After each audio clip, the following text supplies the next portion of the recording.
선한 일을 하고 욕을 먹는 것이 제왕의 일이다.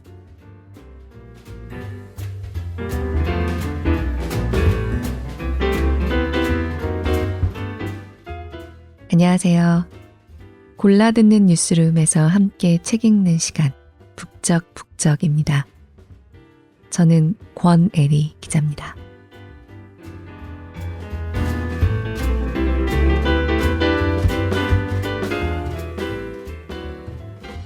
새해가 시작되며 세웠던 결심, 3일 이상 지속하고 계신가요?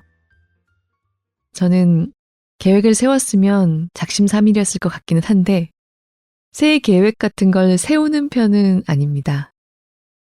요새 MBTI를 정말 많이 물어보더라고요.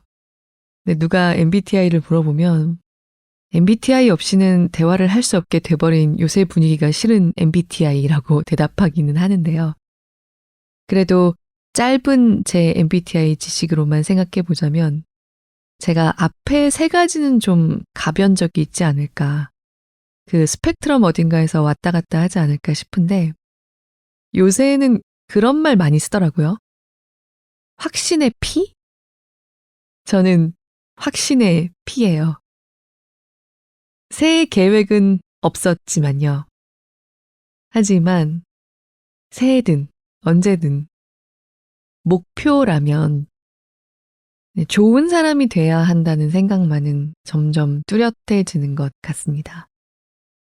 좋은 사람인 건 당연히 아니고요. 좋은 사람인 척을 하고 싶은 것도 정말 아닌데요. 나이를 먹고 있는 것 같습니다, 제가. 삶에서 자기의 시기들을 지나면서 사실 각자 표현을 다르게 할 뿐 결국 비슷한 마음으로 모이는 것 같거든요. 세상과 관계를 맺고 정말이지 우주에 의지해서 내 삶이 여기까지 왔구나. 마음 깊은 곳에서 다들 각자의 방식으로 깨닫게 되고요. 나 또한 누군가에게 그 세상과 우주의 일부분으로서 역할을 다해야 한다. 그런 마음 같은 것. 10,000가지의 표현으로 다르게 얘기할 수도 있겠지만 어떻게 살아가고 어떻게 생로병사를 맞이할 건가. 이거를 사춘기 때와는 또 다른 마음을 가지고 고민하게 되는 게 나이를 먹어가는 일인 것 같습니다. 바로 그런 기분을 모두 강하게 느끼고 있을 새해 초에 가까이 두고 벗삼을 수 있는 친구, 의외로 로마 황제 중에 그런 사람이 있습니다. 오늘 북적북적에서 함께 읽고 싶은 책은 마르쿠스 아우렐리우스의 명상록입니다. 낭독을 허가한 현대지성 출판사에 먼저 감사드리고요. 마르쿠스 아우렐리우스의 명상록은 안 읽은 사람은 많아도 한 번도 안 들어본 사람은 없는 그런 글 중에 하나일 겁니다. 이른바 로마의 5현제, 로마의 태평성대를 이끌었던 5 황제 중에 마지막 사람으로 유명하고요. 영화 글래디에이터에 나오는 그 폭군 코모두스 있죠. 러셀 크로를 질투한 호아킨 피닉스. 바로 그 코모두스의 아버지이기도 합니다. 후대에 마르쿠스 아우렐리우스가 로마에 끼친 해는 코모두스 같은 아들을 황제로 올린 것밖에 없다. 이런 말이 나오기도 했다고 합니다. 대체로 훌륭한 가장, 좋은 남편이었고 성군이었지만 한편으로는 인생의 많은 시간을 피비린내 나는 전쟁터에서 보냈고 어쨌든 자식 교육에 대차게 실패한 데가 있는 아버지. 삶이 자기 맘대로 다 됐던 사람은 아니라고 할 수 있습니다. 마르쿠스 아우렐리우스는 전쟁터에서 자기 자신에게 보내는 일기를 쭉 썼습니다. 명상록이 바로 그 일기입니다. 명상록에 대한 학술적인 연구나 설명은 다른 데서도 많이 접하실 수 있을 거예요. 스토익 학파에 속하는 철학자라고 얘기 많이 하죠. 육체보다 정신과 의지, 이성을 중요하게 생각했고 자기 절제를 강조했다. 이런 얘기를 교과서에서 한 줄 정도 배웠던 것 같기도 하고요. 하지만 북적북적해서 철학사에서 마르쿠스 아우렐리우스가 점하는 위치를 얘기하고 싶은 건 아니고요. 명상록을 읽다 보면요. 아, 이 사람은 참 마음이 고달플 때가 많은 상사였구나. 그런 생각이 절로 듭니다. 철학자가 되고 싶은 사람이었어요. 황제보다는. 자신에게 고등교육을 해준 당시의 사상가들, 학자들, 자신이 동경하는 그런 사람들처럼 고고하게 살고 싶었는데 자기는 황제거든요.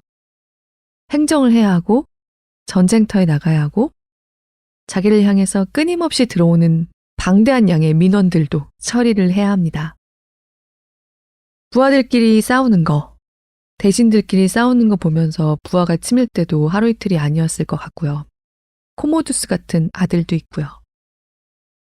명상록에서 드러나는 성격만 봐도 단정하게 앉아서 책 읽고 산책하고 사색하고 우주를 논하고 이렇게 살고 싶은 사람인데 우리는 일기를 쓰고 있던 순간에 마르쿠스 아우렐리우스만 알지만 사실 전쟁터에서 남들을 많이 죽이고 노예로 잡아올 것을 명령하고 수행했던 사람이기도 합니다. 명상록에는요. 유독 너부터 잘해라. 나 자신부터 잘하자. 남들은 마음에 안 들어도 그냥 받아들여라. 이런 얘기로 귀결되는 다짐들이 많이 나옵니다. 온갖 민원, 서로 엇갈리는 이해관계, 이런 것들을 중재하고 경청해주고 최종 판단을 내려야 하는 국가의 CEO. 얼마나 솔직히 마음에 안 드는 일이 많은 자리였을까요? 회사에서 부하 직원이 실수를 할 때는 심할서를 쓰고 끝날 수도 있지만 전쟁터에서 부하가 실수를 하면 목이 날아갈 수도 있습니다. 그럴 때마다 돌아와서 병영에서 일기를 쓴 겁니다.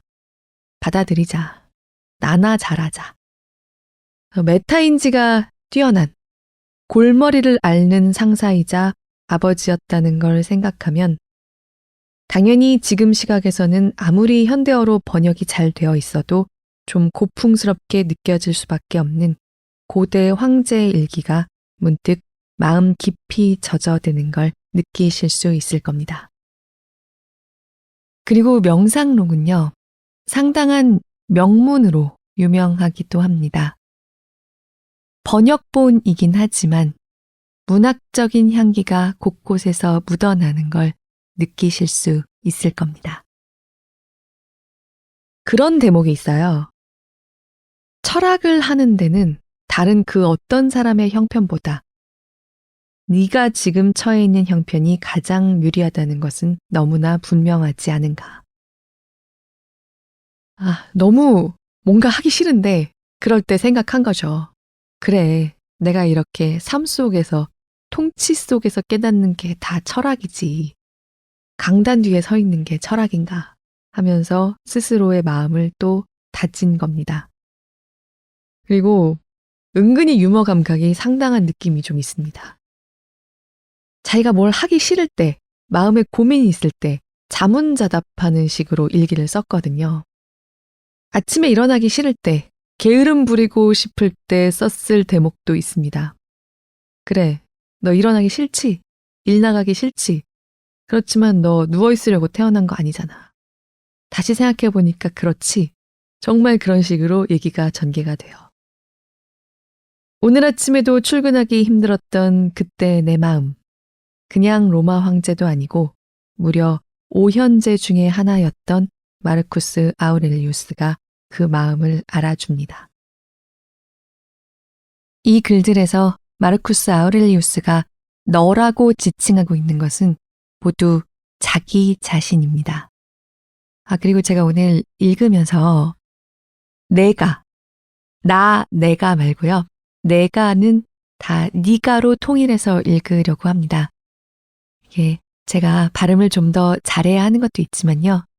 아무래도 헷갈리기가 좀 쉬울 것 같아서 워낙 니가 내가가 많이 나오는 책이기 때문에 니가로 통일해서 읽도록 하겠습니다. 가짜가 붙는 경우에만 그렇게 하도록 하려고 합니다. 양해해 주셨으면 합니다. 명상록은 사실 직접 집어들어서 읽기에는 좀 손이 안 가는 책일 수 있을 거라고 생각합니다. 오늘 들어보시고요. 야, 우리 부장님이 좀 이랬으면 좋겠네. 라든가 또는 내가 올해는 그런 선배, 그런 상사, 그런 부모가 돼야겠다. 이 친구가 하는 얘기 좀 들어볼까. 로마 황제이기도 하지만 그 전에 어른이 되었을 때 진짜 어른이 된 앞서간 사람의 이야기를 좀 들어볼까. 그런 마음이 드셔서 집어들어 주신다면 마침 설 연휴를 앞두고 책 읽는 시간이 좀 날 수 있는 이럴 때 뿌듯해질 수 있을 것 같습니다. 팟빵의 김티은님, 오랜만에 북적북적 들으러 와주셔서 정말 고맙습니다. 김티은님도 새해 복 많이 받으세요. 들어주시는 모든 분들 늘 마음 깊이 감사드립니다. 북적북적이 항상 오지 않으셔도 되지만요. 문득 돌아보았을 때 늘 그 자리에 있는 친구 같다고 생각해 주신다면 그것보다 더 기쁠 수 없을 것 같습니다. 고요한 겨울 밤에도 북적북적 함께 해주세요. 고맙습니다.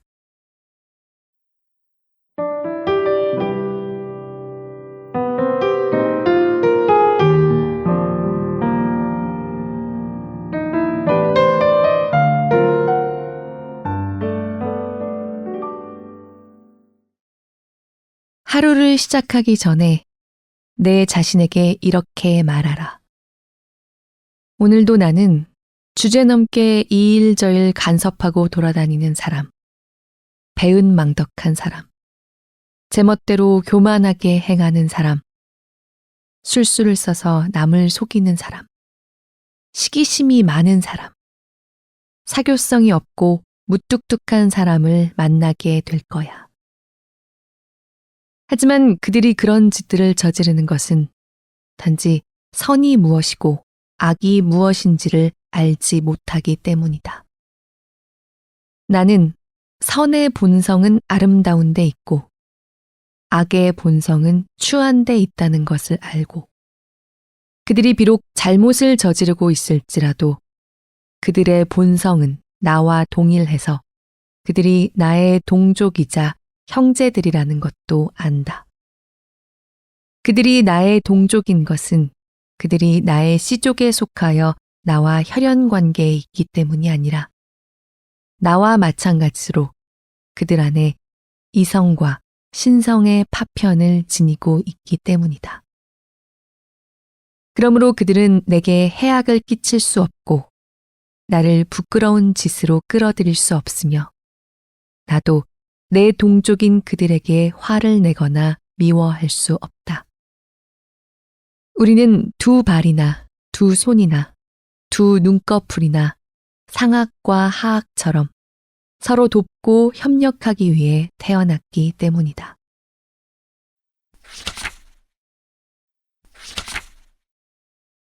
우리는 자연적이고 본성적인 과정들에서 부수적으로 생겨나는 것들에도 아름답고 매력적인 면이 있다는 것을 유의해야 한다. 예를 들어 빵은 굽는 과정에서 여기저기 갈라지고 그런 갈라진 금들은 어떤 의미에서는 제빵사의 실패라고 할 수 있지만 묘하게 우리의 마음을 끌어서 식욕을 돋우는 역할을 한다. 또한 무화과도 아주 잘 익었을 때 갈라지고 올리브 열매도 잘 익어서 나무에서 떨어져 썩기 직전에 가장 아름답다. 마찬가지로 땅을 향해 고개를 숙인 이삭, 사자의 주름진 이마, 멧돼지 입에서 흘러나오는 거품은 그 자체만 따로 떼어서 보았을 때에는 아름다움과는 거리가 멀지만 자연적이고 본성적인 과정에서 생겨난 것이라는 사실로 인해서 우리의 주목을 끄는 어떤 아름다움과 매력이 있다. 예민한 감수성과 깊은 통찰력을 지닌 사람이 우주가 돌아가는 것들을 보는 경우에는 우주에서 벌어지는 모든 일들, 심지어 부차적인 현상들조차도 그를 기쁘게 해주지 않는 것은 거의 없다는 걸 알게 될 것이다. 그런 사람은 야수들이 입을 벌리고 으르렁대는 실물의 모습 속에서도 화가와 조각가가 모방해서 그리거나 조각해서 예술품으로 승화시켜 놓은 것들을 볼 때와 똑같은 감흥과 즐거움을 느낄 것이다. 또한 그런 사람은 노인에게서는 특별한 성숙의 미를 보고 맑은 눈을 지닌 아이들에게서는 순수한 젊음의 매력을 볼 수 있을 것이다. 그 외에도 많은 예들이 있지만 이런 것들은 누구나 다 느낄 수 있는 것은 아니고 자연과 자연이 하는 일들을 진정으로 보는 눈을 지닌 자들만이 느낄 수 있다.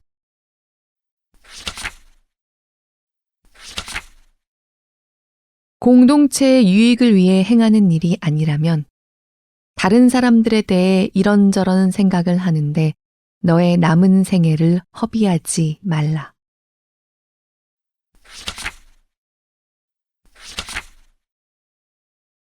사람들은 시골이나 해변이나 산속에서 혼자 조용히 물러나 쉴 수 있는 곳을 갖기를 원하고 너도 그런 곳을 무척 그리워하곤 한다. 하지만 그런 생각을 하는 것은 너무나 어리석은 짓이다. 너는 네 자신이 원할 때마다 그 즉시 네 자신 속으로 물러나서 쉴 수 있기 때문이다. 사람이 모든 근심과 걱정에서 벗어나서 고요하고 평안하게 쉬기에는 자신의 정신보다 더 좋은 곳이 없다. 자신의 내면 속으로 물러나서 거기에 있는 것들을 보자마자 그 즉시 더할 나위 없이 편안해질 수 있는 사람이라면 더더욱 그러하다. 내가 여기서 마음이 편안해진다고 한 것은 마음이 선한 질서를 따라 정리된다는 것을 의미한다.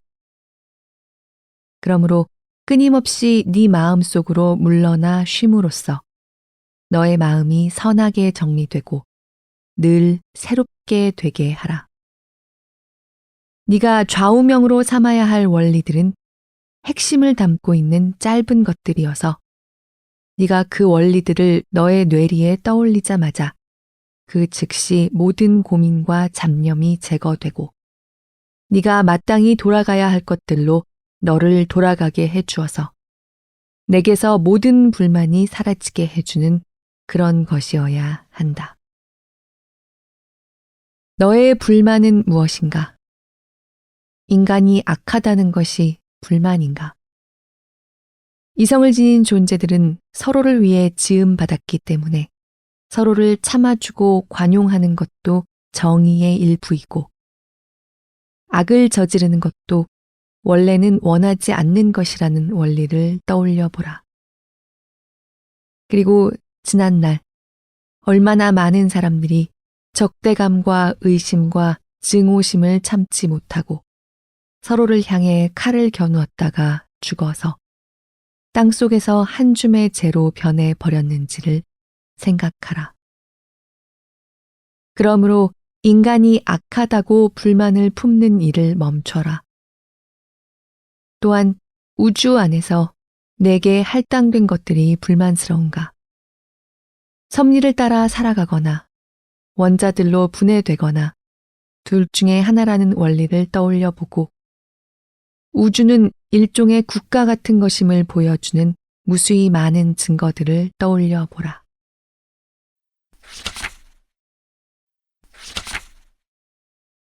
사람들이 자신의 본성과 다르게 행동하기를 바란다면 그것은 무화과 나무에서 얼얼하고 매운 즙이 나오지 않기를 바라는 것과 같다. 요컨대 너도 곧 죽을 것이고 그 사람도 곧 죽을 것이며 얼마 지나지 않아 너의 이름조차 흔적도 없이 사라지게 될 것임을 기억하라는 것이다.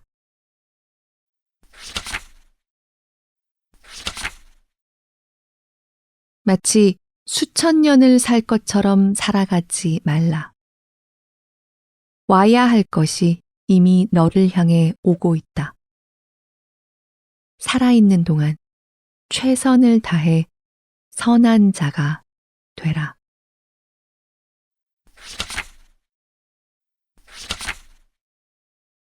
날이 밝았는데도 잠자리에서 일어나기가 싫을 때는 마음속으로 이렇게 생각하라. 나는 인간으로서 해야 할 일을 하기 위해 일어나는 것이다. 나는 그 일을 위해 태어났고 그 일을 위해 세상에 왔는데 그런데도 여전히 불평하고 못마땅해 하는 것인가? 나는 침상에서 이불을 덮어쓰고서 따뜻한 온기를 즐기려고 태어난 것이 아니지 않느냐. 하지만 침상에서 이렇게 빈둥거리는 것이 좋은데 어쩌란 말인가? 너의 그 말은 네가 쾌락과 즐거움을 누리기 위해서 태어났다는 말이냐? 요컨대 내게 묻고 싶은 것은 네가 태어난 것은 누리기 위해서인가, 행하기 위해서인가 하는 것이다. 작은 들풀 하나, 공중의 작은 새, 개미, 거미, 꿀벌 같은 천하의 모든 미물들도 각자에게 맡겨진 소임을 수행하면서 우주의 질서에 기여하기 위해 각자의 몫을 다하고 있는 것이 네 눈에는 보이지 않는단 말이냐. 그런데도 너는 인간으로서 해야 할 일을 하기를 거부하고 자연과 본성이 내게 명하는 일들을 하기 위해 달려가지 않겠다는 것이냐. 하지만 얼마간의 휴식도 꼭 필요한 법이다. 나도 그 점을 부정하지 않는다. 하지만 자연은 먹고 마시는 것에 한계를 정해 놓았듯이 휴식에도 한계를 정해 놓았다. 그런데 너는 그 한계를 이미 넘어섰고 내게 필요한 정도를 넘어섰다. 반면에 네가 해야 할 일들에서는 너의 능력을 다 발휘해서 하지 않았고 여전히 미흡하다. 문제는 네가 네 자신을 사랑하지 않는다는 데 있다. 만일 네 자신을 사랑했다면 분명히 너는 너의 본성과 그 본성의 의지도 사랑했을 것이다. 자신의 일이나 기술을 사랑하는 자들은 그 일에 몰두하느라고 목욕하는 것도 있고 먹는 것도 있는다. 하지만 네가 네 자신의 본성을 존중하는 정도는 대장장이가 철물을 만들어내는 것, 무용수가 춤을 추는 것, 수전노가 돈주머니를 지키는 것, 명성을 얻고자 하는 자가 자신에 대한 대중의 환호를 소중히 여기는 것보다 못하다. 그런 사람들은 자기가 소중히 여기는 그런 일들에서 무엇인가를 이루어내고자 할 때에는 먹는 것과 자는 것을 그만두고서라도 그 일들을 이루어내고 만다. 그런데 너는 공동선을 위한 일들을 하는 것이 그런 일들에 비해 중요하지도 않고 애쓸 가치도 적다고 생각하는 것이냐.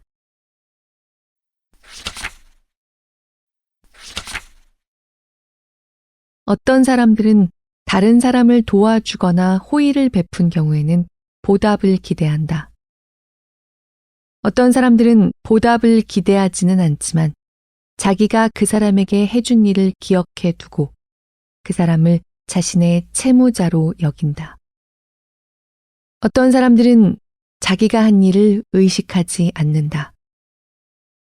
이 마지막 부류의 사람들은 포도송이들이 주렁주렁 열려있는 포도나무가 일단 자신의 열매들을 잘 키워낸 후에는 거기에 대한 그 어떤 보상도 바라지 않는 것과 같고 자신이 주파해야 할 경주로를 다 달린 경주마와 같으며 사냥감을 끝까지 추적해서 잡은 사냥개와 같고 부지런히 꿀을 모아서 벌집을 다 만든 꿀벌과 같다. 포도나무가 때가 되면 또다시 새롭게 포도송이들을 맺듯이 그런 사람들도 한 가지 선행을 마친 후에는 말없이 또 다른 선행에 착수한다. 그렇다면 사람은 어떤 일을 할 때 자기가 무슨 일을 하고 있는지를 의식하지 않은 채로 해야 한다는 말인가? 그렇다. 하지만 사람은 자기가 무슨 일을 하고 있는 것인지를 의식하고 있어야 하지 않겠는가? 진정으로 공동체적인 정신을 지닌 사람은 자기가 그런 정신에 합당한 일을 하고 있음을 알고 공동체의 다른 구성원들도 그런 정신에 합당한 일이 무엇인지를 알기를 바라는 것이 그 특징이기 때문이다.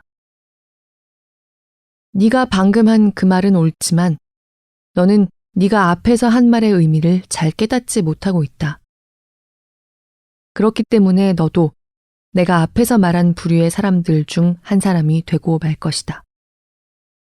왜냐하면 그들도 그럴듯해 보이는 추론을 하다가 새길로 빠져서 잘못된 길로 가버린 사람들이기 때문이다.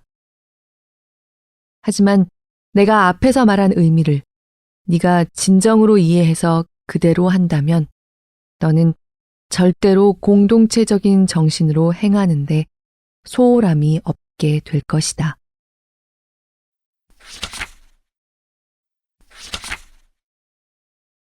선한 일을 하고 욕을 먹는 것이 제왕의 일이다.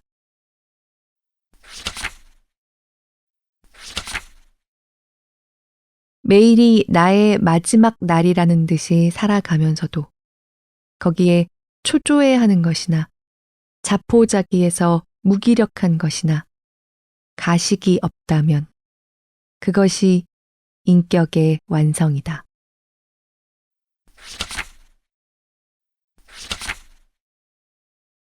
자기 자신이 스스로 악을 저지르는 것은 피할 수 있는데도 피하려 하지 않고 다른 사람들이 저지르는 악은 피할 수 없는데도 피하려고 하는 것은 어처구니 없다.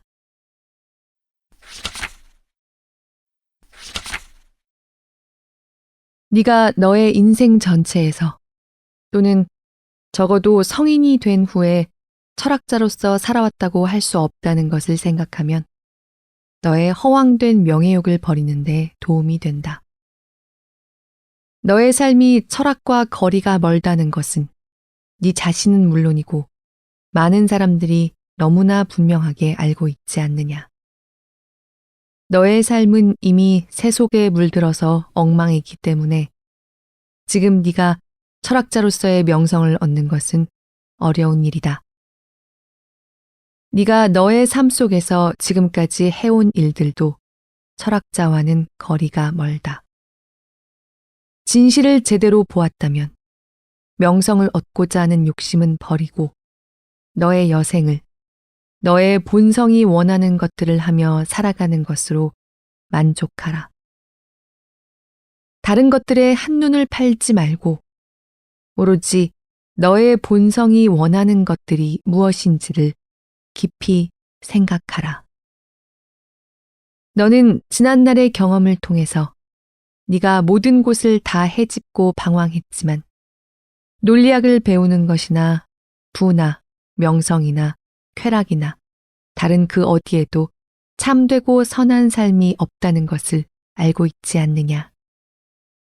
그렇다면 참되고 선한 삶은 어디에서 발견할 수 있는가? 그런 삶은 인간의 본성이 요구하는 것들을 행하는 데 있다. 인간이 그런 삶을 살기 위해서는 어떻게 해야 하는가? 충동들과 행동들을 지배하는 원리들이 있어야 한다.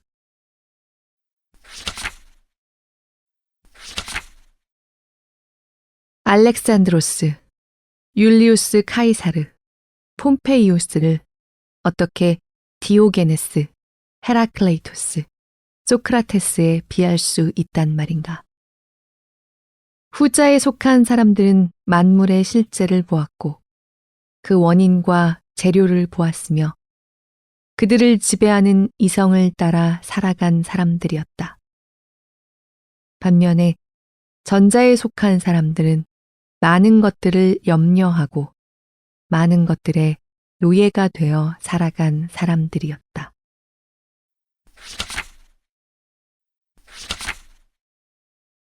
네가 화가 머리끝까지 치밀어 올라서 폭발한 지경이라도 사람들은 너에게는 전혀 신경 쓰지 않고 자신들이 하고 있던 일을 계속해 나갈 것이다.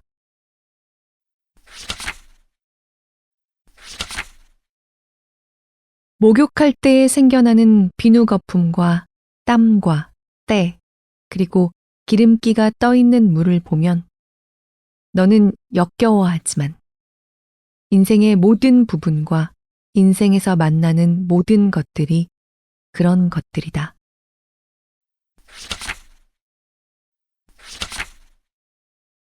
현재의 이 시간을 네 자신에게 주어지는 선물로 만들어라. 죽은 후에 이름을 남기는데 더 몰두하는 자들은 지금 그들을 힘들게 하는 사람이나 후세 사람들이나 다 똑같은 사람들이고 영원히 살 수 없는 사람들이라는 것을 잊고 있는 것이다. 후세 사람들이 너에 대해서 이렇다느니 저렇다느니 입방아를 찧어대고 너에 대해 이런저런 평가를 내린다고 한들 그것이 너와 무슨 상관이 있단 말인가?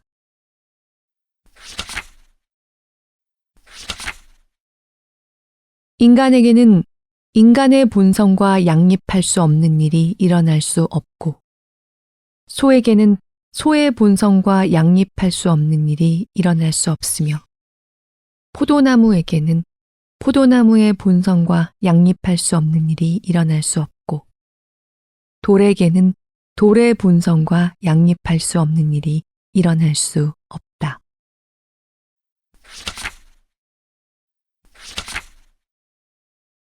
일을 하되 가축처럼 비참하게 일하지도 말고 동정을 얻거나 감탄을 불러일으키기 위해서 일하지도 말라. 오직 공동체적 이성을 따라 행하거나 행하지 않기만을 바라라.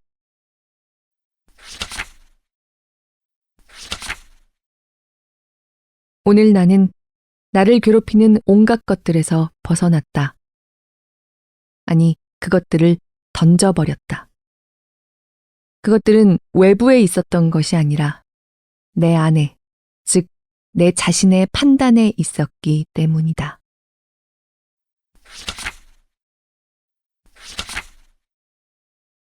거미는 자기가 쳐둔 거미줄을 이용해서 파리를 잡았을 때 자랑스러워하고 어떤 사람은 산토끼를, 어떤 사람은 청어를, 어떤 사람은 멧돼지를, 어떤 사람은 곰을, 어떤 사람은 사르마테스 쪽 사람을 잡았을 때 자랑스러워한다.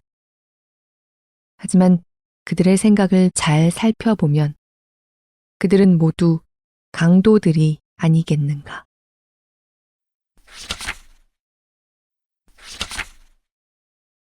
누가 너에게 안토니누스라는 이름의 철자가 어떻게 되느냐고 묻는다면 너는 그 철자를 하나하나 정성껏 일러주지 않겠는가.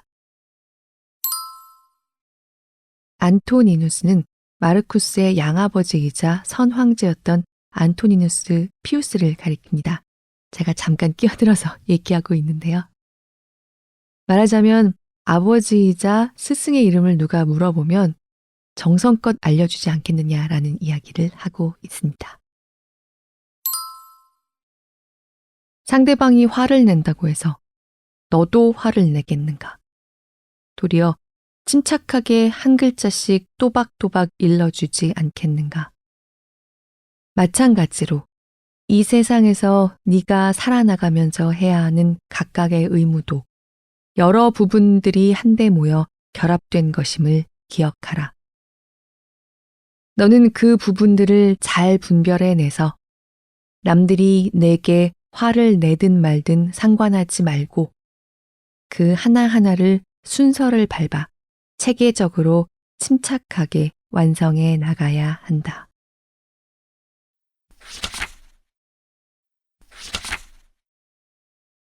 황제 행세를 하려 들지 말고 황제 노릇에 물들지 않도록 조심하라.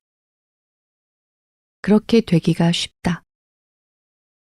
늘 소박하고 선하며 순수하고 진지하며 가식이 없고 정의의 친구가 되며 신을 경외하고 자비로우며 사랑이 많고 자신에게 주어진 의무를 행할 때는 과감한 사람이 되라.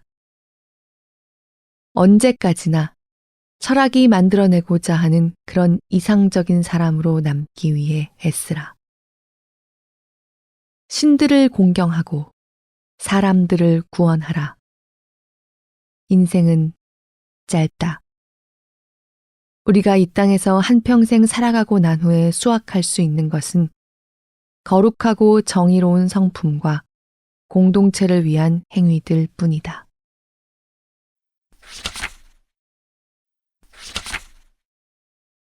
화난 표정은 본성을 아주 많이 거스르는 것이다. 그것이 자주 반복되어서 습관으로 굳어지면 사람의 살아있는 표정은 죽어가기 시작해서 결국에는 완전히 죽어버려서 되살릴 수 없게 된다. 이것으로부터 우리는 화내는 것이 이성을 거스르는 일이라는 것을 알게 된다. 잘못을 저지르고 있다는 의식조차 없어져 버린다면 사람이 살아갈 다른 어떤 이유가 남아 있겠는가?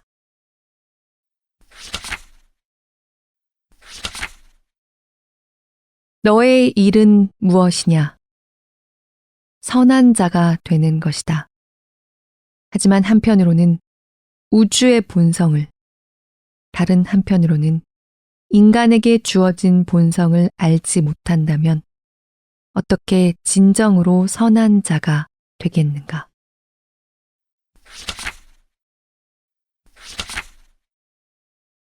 철학을 하는 데는 다른 그 어떤 사람의 형편보다 네가 지금 처해 있는 형편이 가장 유리하다는 것은 너무나 분명하지 않은가?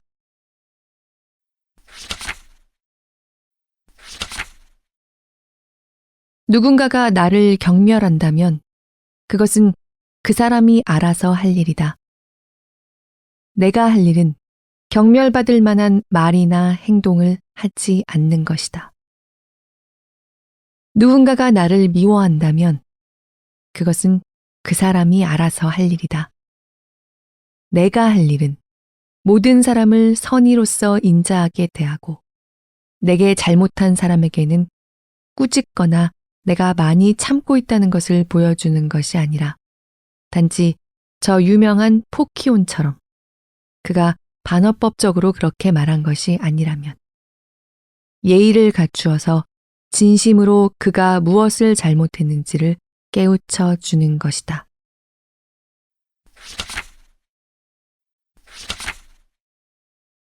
나는 너를 정직하게 대하기로 결심했어 라고 공표하는 자는 그 내면이 얼마나 부패하고 거짓된 자인가.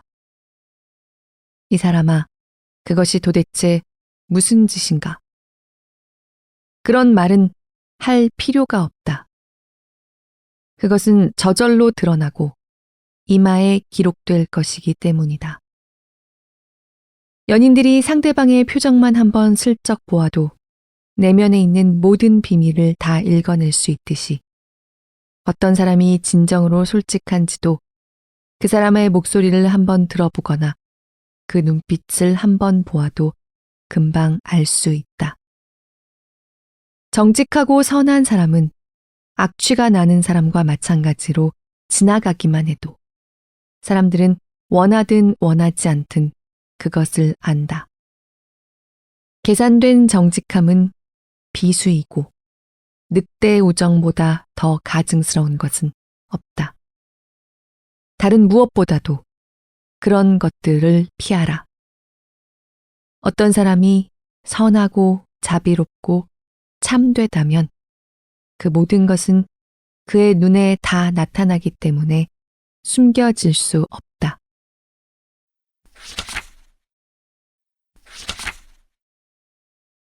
가장 고귀한 삶을 살 수 있는 힘은 혼에 있고 사람이 선하지도 않고 악하지도 않은 것들에 대해 담담한 태도를 취하기만 한다면 그런 삶을 살 수 있다.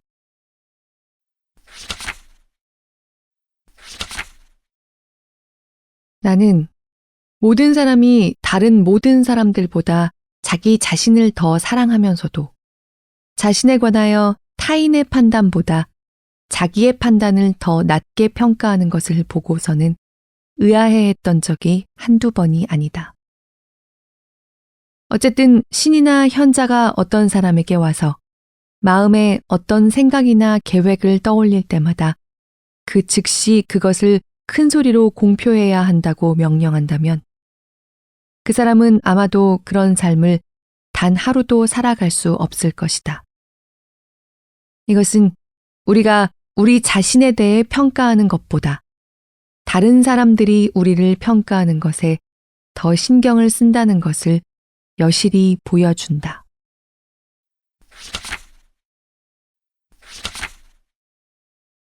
첫째, 아무런 목표도 없고 목적도 없는 행동을 하지 말라. 둘째, 공동체의 유익을 너의 행동의 유일한 목표로 삼아라.